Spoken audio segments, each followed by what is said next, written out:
pretty late. I'm actually like knackered. Um, let's like let's check something because I had it in my mind to make this video short and paint. That's still wet. It's still wet. I mean, it's doable. It's absolutely doable. Oh no, I'm complaining. Um, it might be best to leave it. I'm having an idea already. I just know that I have to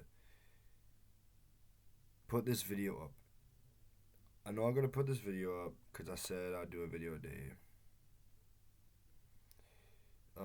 Got home pretty late. You know, I like pretty much just speed run a lot of things.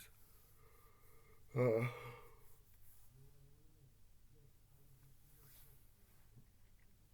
Busy day tomorrow.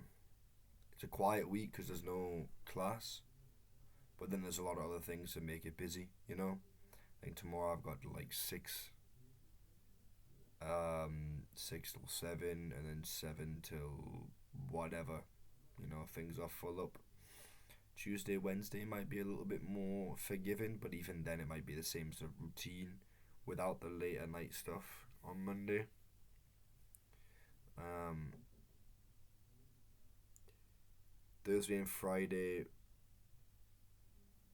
even they're not. You know, even they have things that like are meant to be done, but it's off. But then there's something else on Friday, and then Thursday. You know, uh, some spring's definitely hit, and I think when it comes to work and stuff, you know, when I look at this week and I realize how sort of empty it is, you know, like surprisingly enough, if I wanted a holiday, this would be the week for it. And I just have that urge, you know, spring, the sun, you know, breaks through the clouds, and like you just get that warmth on your neck. And I think that's the part where I'm feeling it. I think it's been a while since I've wrote, and like that feeling with the spring and the lack of writing just drags us out a bit because I think, oh, if I come back to it, am I even good enough? But I'm thinking about, I just thought about an idea for part of the story, and I was like, yeah, no, that's fun. It's all just fun. I'd love to, though. I'd love to. I think tomorrow I would love to just write. But then again,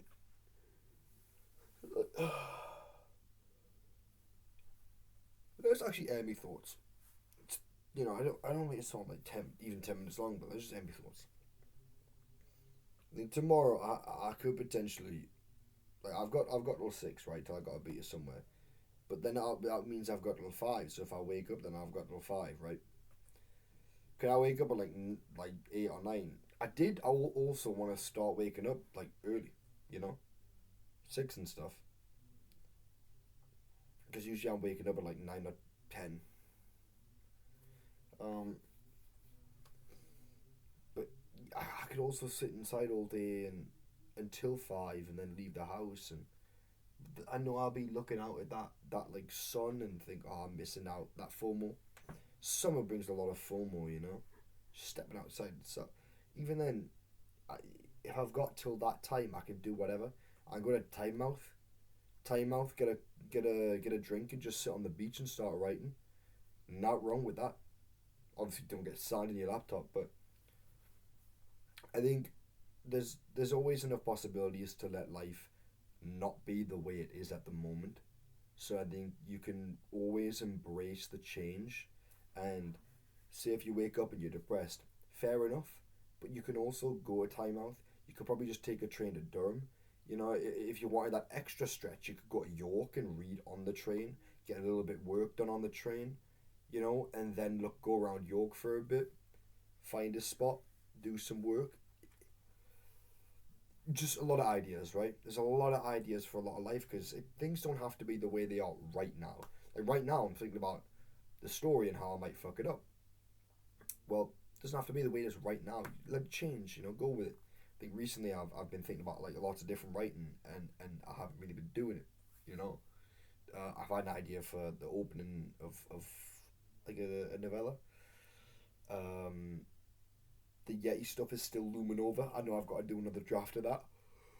I think the first thing I have to do, but funny enough, I don't want to, because I want to go back to the Billy stuff and actually start to write that later draft and all of the, and sort of collect all the changes I had since I started just reading and stopped writing about 2 weeks ago. So yeah. I've gotten through a couple of books. This I will say, Sean O'Brien, fuck me lad, I want to read more of your shit, but I want to read more of these people's stuff too. You know, I looked at all this stuff here and I realised, this is not the end of it all. The contributors, let's just shout these guys out. Jessica Andrews, Julia Darling, Krista Ermia, Chrissy Glazebrook, J.A. Mensa, Sean O'Brien, Angela Redmonds, Glynis Reed, Degna Stone, Margaret Wilkinson. These guys all have let me have a look. Stylist, Ellie, another, Some Such Stories, Caught by the River, The Grapevine, Saltwater, a debut novel. A Cure for Cry and Crocodile Soup, The Taxi Driver's Daughter, The Weather in Kansas. Oh, published by Red Squirrel. Shout out Red Squirrel. There's a lot of these people in this that I think I'll have to keep in touch with because, there's some work in here that I think I'll need to read, right? These, because it's in the book, The Book of Newcastle. It was such a good read.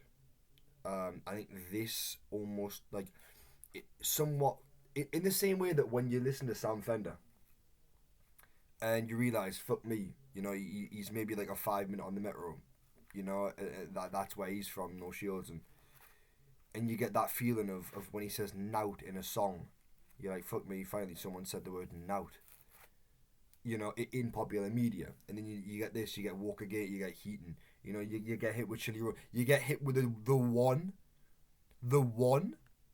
and it's fucking, it's Path, oh, battery's running low.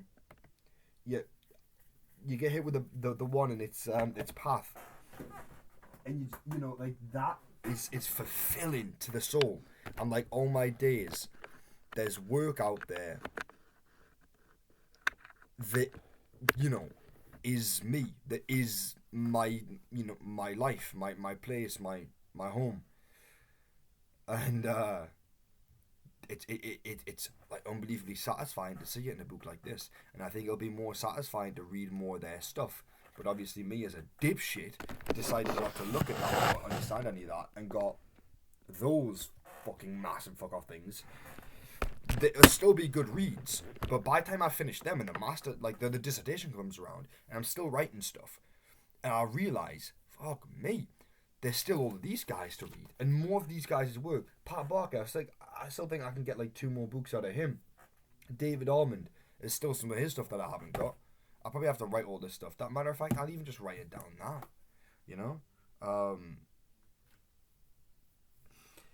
I'll speak, so I'll not. I'll just sit here and type it as I'm sitting down and just typing it. Hold on. Let me actually. David Almond, guys from Book of Newcastle. By the time I read these, and then obviously I'm writing my Shields Road thing,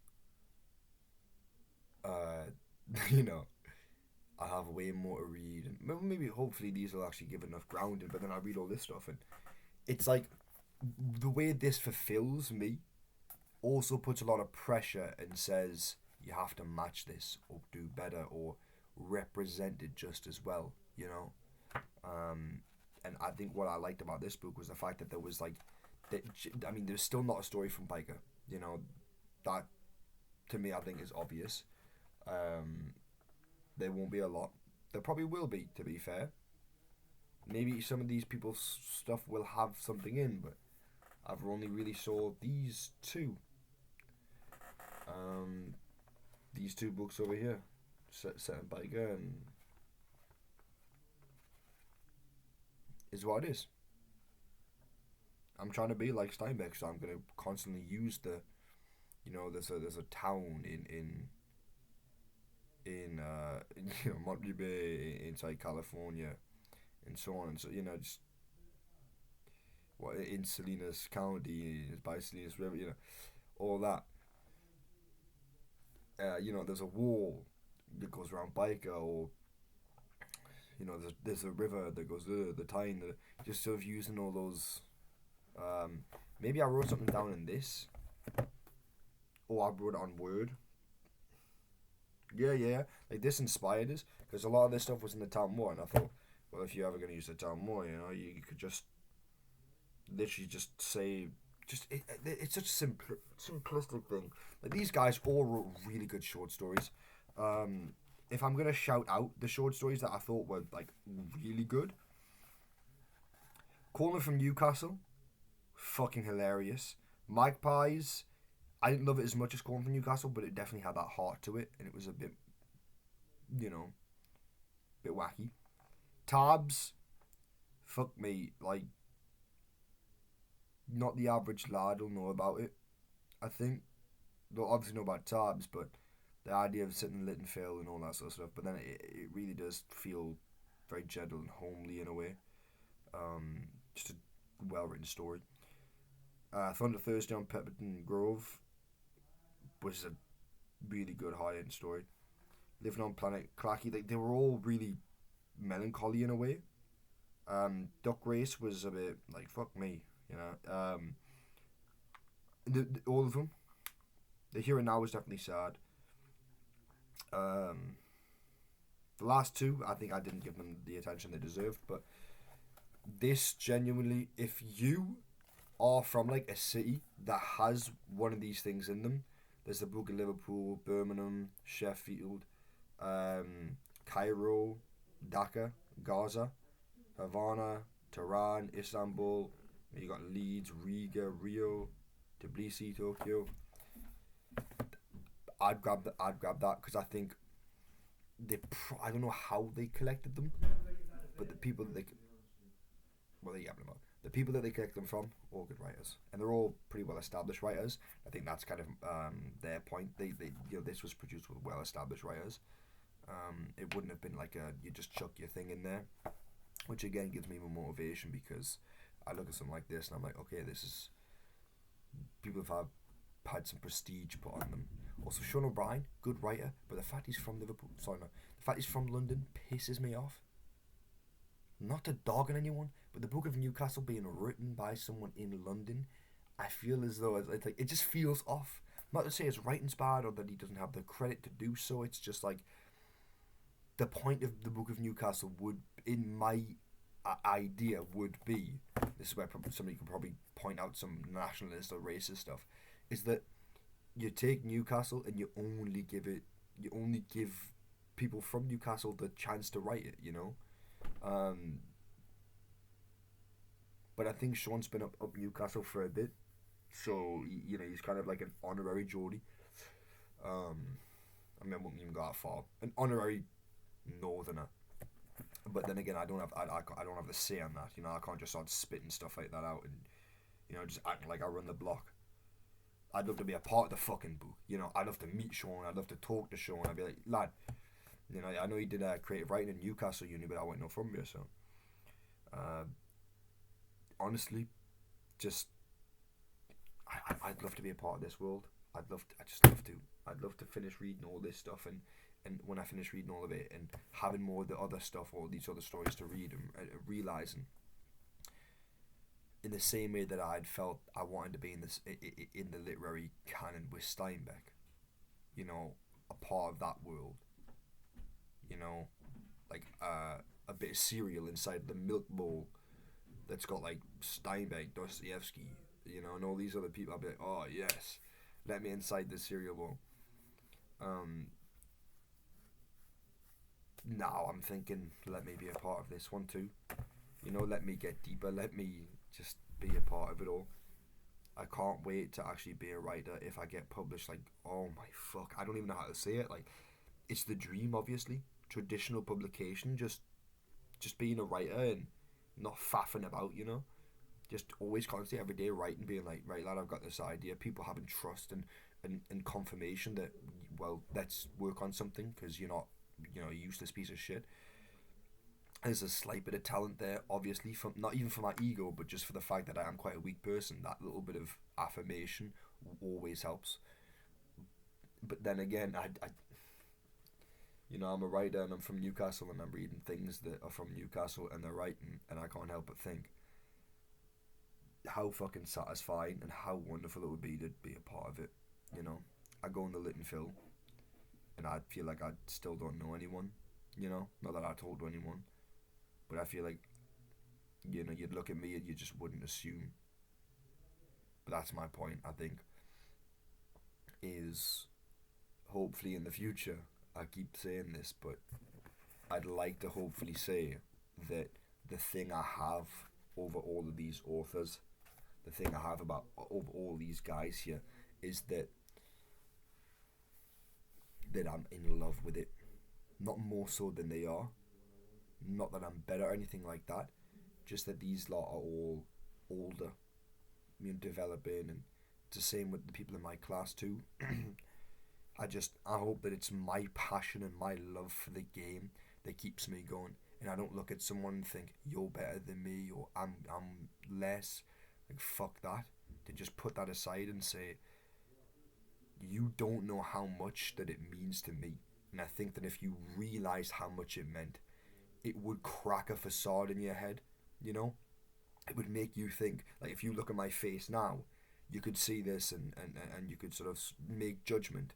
But if someone was to know how much I needed to be a writer, how much I need this sort of blood in my veins, that would make them be able to sit there and not just, you know, brush off, but say, you know, like, fuck me, you have a lot of love for the game. You know, you like, at the end of the day, I'm the person of many people, of a community of authors who keep this idea alive, because it's not about the money, it's not about the fame, it's not about now, it's the fact that we feel like we have an idea, we feel like we have stories to tell, and it's the love, it's the chain that we're bound to, it's this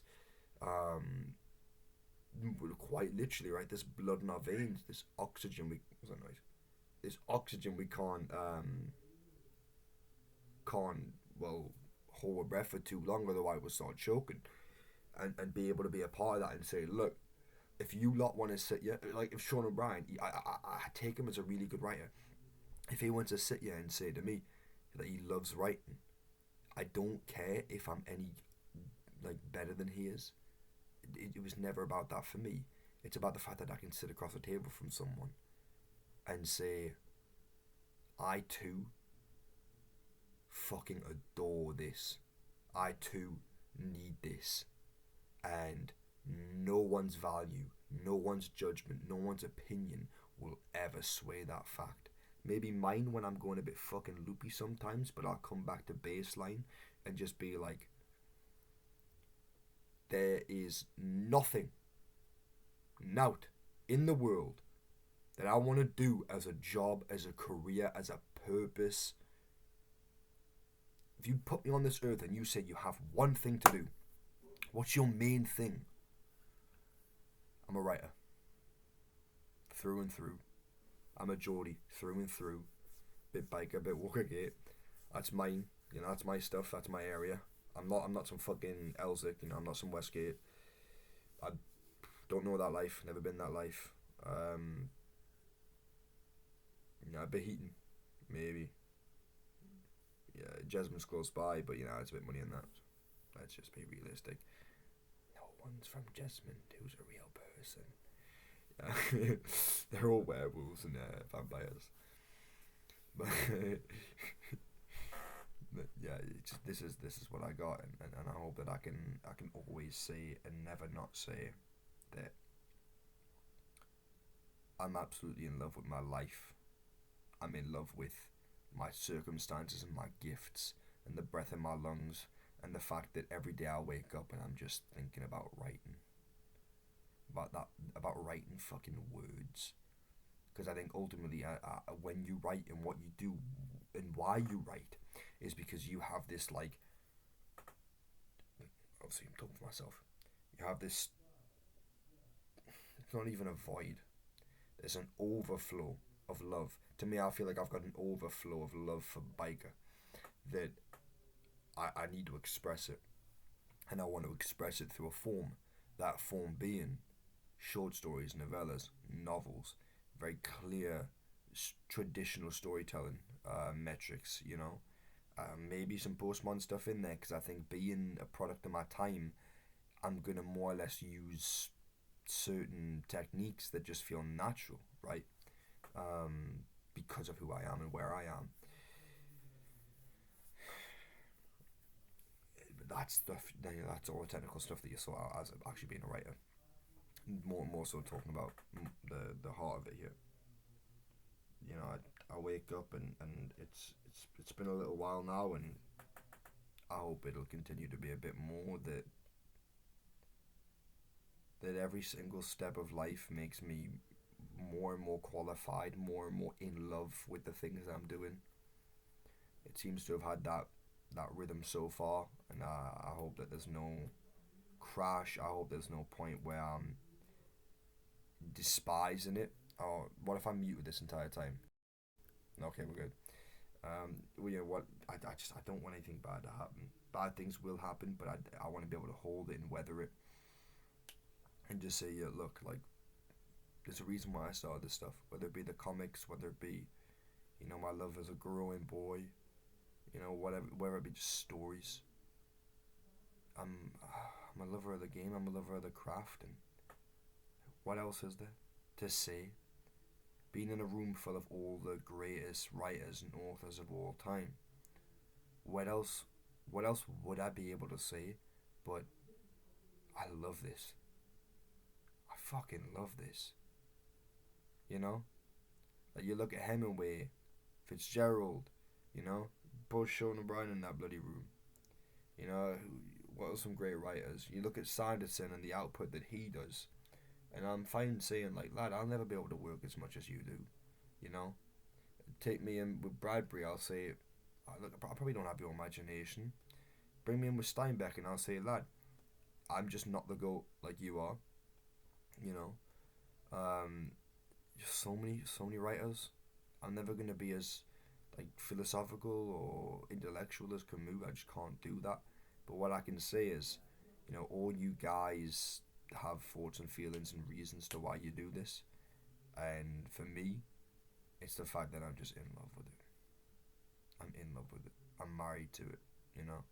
I wholeheartedly feel like I'm married to it, you know. Hopefully I'll be married to somebody else, but, I feel like this is it. This is my thing. I'm married to it. This is my life. If I get this and a wife, golden. Golden. Give me some kids. Give me a house. Let me start getting some published work out there and make a bit of this, Whether it's like £100 a month or a year, I don't care. Just as long as I'm able to just start throwing shit out there, Boom, whack that in a shitty poetry mag. Boom, whack that in this, whack that in that. Just whatever the fuck, just always writing and just loving it, I don't even care. I don't even care. If I get famous, let it be after I'm dead, please. I don't give a shit about no fame. Just want to be able to write. And be able to write and just see their manuscripts turn into something special. Into some works that are complete. Because I think publication's always that level of complete. Being able to just have things and complete them and be satisfied and move on to the next and complete that and have real cycles of proper complete work and always just having the, you know what I mean? Yeah. I'm in love with it. And whatever you do in life, I hope you're in love with certain things. And if you're not, just don't put so much pressure. Don't think that you've got any life because you're not. Aye, writing means a lot to me, and so does Newcastle. I think there's no better thing to do but to combine the two. And I think that'll be a good life. And to end it on something, I think that like the least deserving person to ever actually win an award or to publish or to be successful at something is probably me. I think I'm driven by a lot of ego, and I think I'm driven by a lot of envy and spite a lot of times. So I do think that there's published people, and there's going to be published people from Newcastle who are going to do great work, and hats off to them. I'm not even hats off. I support and I encourage. I want you to all win.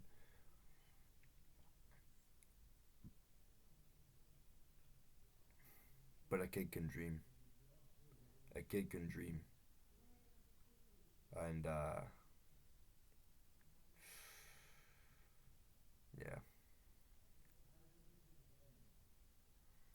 If you were to ever see me on top of like a podium, you know what I mean, like as in like receiving an award or something, you know, a reward for short story of this, you know, if I was able to have a speech, I think the only thing I could say is like the one thing in life that is true is the fact that it isn't me that makes my success.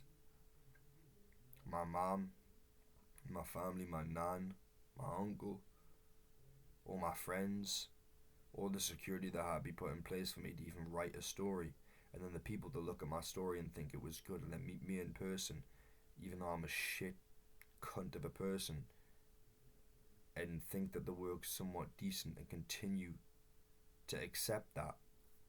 All I would say is that I'm just happy to be accepted. You know, I'm happy to be accepted.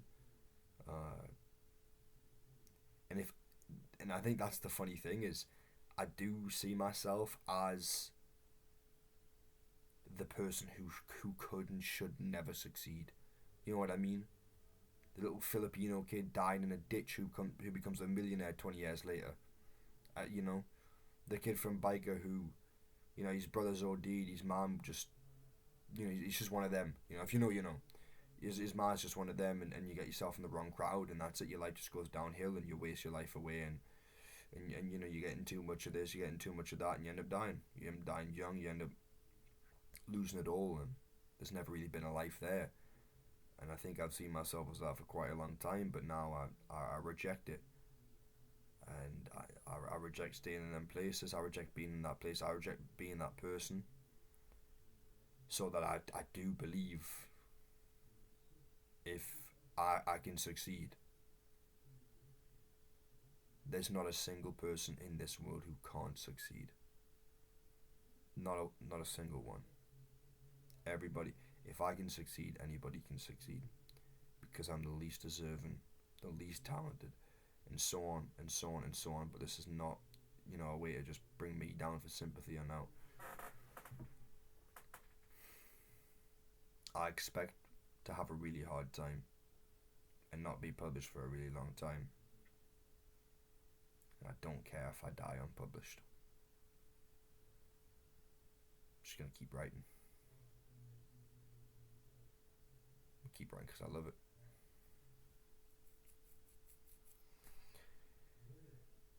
I'm fucking starving.